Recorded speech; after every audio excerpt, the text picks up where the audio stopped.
Hey gorgeous souls, I wanted to jump in and do a quick video today on reducing inflammation, and I'll also pop a reel in here of some pancakes that I made earlier this morning. They are absolutely amazing and are another way that you can reduce gluten and dairy. They're actually even grain free as well, but quick alternatives as well that can really support you to reduce your inflammation. I would actually say the four highest causes of inflammation, remembering that inflammation creates acidity within the body, and it is at the root cause of literally any major disease that we experience in the body. It's the inflammation that actually drives the state of disease. So in the four things that absolutely exacerbate inflammation is sugar, gluten, and dairy, and stress. And until we get those things under wraps, that honestly has like the biggest impact on how you're actually going to be able to heal burnout, not to mention the emotional and the mental part, and the spiritual connection to self. They're the four key areas that I absolutely recommend healing when it comes to burnout. But in terms of just reducing inflammation, we're talking more about the physical body from this perspective. Being able to understand what you need to substitute makes it a lot more sustainable and maintainable long term. Otherwise, we end up just going, oh my God, it's too hard. If you have to eat different food to what the rest of your family's eating, that can be really, really challenging, preparing more meals when you're already exhausted, or having to kind of, cut down or cut out on your favorite things. Hey, Roz, great to have you on, darling. And a huge welcome to anybody else that's watching as well. It's really important to be able to cut down and reduce inflammation in those particular areas as well. Hey Angela, lovely to have you on as well too, darling. So one of the things that I spoke about in the reel that I'll pop in is just like a quick pancake mixture, which is just literally one mashed up banana, like so simple.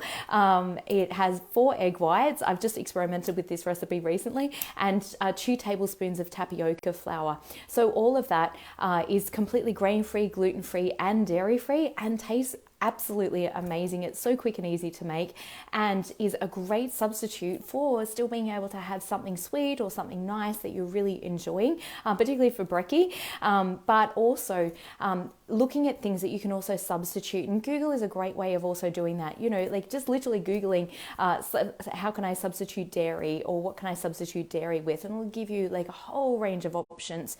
Now, what I do recommend as well, particularly with dairy, because dairy can be a big one to replace for a lot of people, and particularly when it comes to milk, I would absolutely recommend trialing different products. I know it took quite a while for me to find an almond milk that I truly, truly loved. I literally just use the Coles or Woolies unsweetened brand, and it works really well for me. The Vitasoy, other ones, that I've tried, and I shouldn't probably put, brands on here, but for me, like, we're just disgusting, and certainly not sustainable if it tastes so different or it's so horrible. But over the years, I've really learned how to switch certain things out that really make a difference, like butter for coconut oil, just even on a base level there. And I have a beautiful kidney bean cake, which sounds like disgusting, right? But it is incredible, and my kids used to take it to school all the time, and they'd give it to their friends, and it's literally, the base is kidney beans, it's got some eggs in it, it's a high protein, really great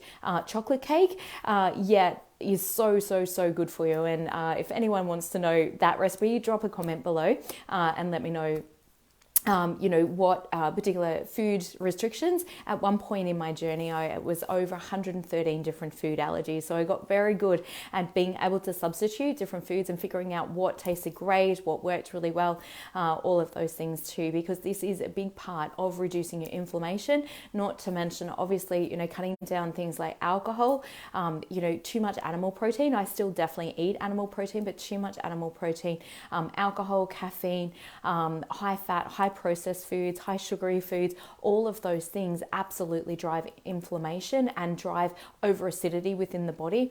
And we want to utilize different things to reduce and to keep the body alkaline. One of the main factors that also robs your bones from calcium, it causes osteoporosis, is actually inflammation, and over acidity within the body, because the blood can only change minute microns in the alkalinity acidity levels. Otherwise we'd die, right? So the body will do whatever it needs to in order to maintain homeostasis. And if that includes robbing calcium from your bones in order to alkalize the blood, then that's what the body will do. And so a high acidity diet increases inflammation, but also is very, very unhealthy for our physical body and well-being. Not to mention, obviously, all that inflammation creates like a lot of brain fog, a lot of neurotoxicity, makes it hard for the liver to really function well. So we really want to be feeding the body lots of great food that really supports our well-being, lots of greens.